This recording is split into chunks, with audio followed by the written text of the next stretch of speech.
Lahat tayo mahilig sa stiko, tapos bigla ako may nakita na pwede ka daw gumawa ng sarili mo stiko sa bahay.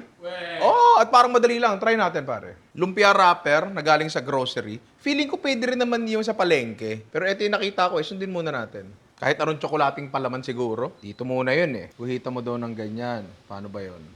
Ganyan. O, tapos kapag nirolyo ko daw to, mukha na daw tong stick. Oh.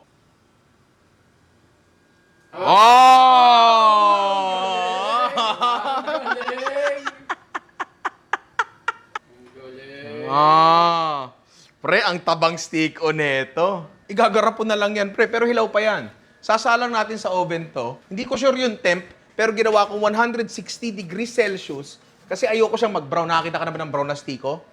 Hop, oy, medyo nag-brown ng konti. Pwede na. Stiko brown. Pwede na. Lalagay mo dyan, pre. Pre, ang galing, oh. Tinan mo, tinan mo. Nakakatuwa, oh, di ba? Pare, stiko talaga, oh. The perfect bite, pare.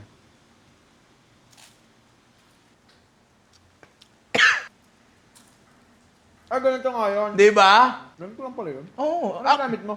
Yung ano? Shanghai? Oh, lumpia wrapper. I mean, isa-isa mo siyang gagawin, pero hindi naman sobrang matrabaho, di ba? Sir. Sir. O, tikman mo. Tsaka yung lutong tsaka kunat nandoon. Mas parang lasang isda. Anong tray na ginamit mo? Pero try nyo to, sobrang okay. Alam nyo ano pa okay? Ito pare, oh. Nino Remote, meron tayong dalawang bagong design. Meron tayo dito, Mega, meron tayong Paul Medina Pugal Baboy. Ang kaso, medyo konti na lang stocks yan. Ngayon, kung gusto mo talagang bumili, tapos wala nung size mo, pwede ka mag-check out na lang muna ng perfume treats. Pare, alabi mga inaanak.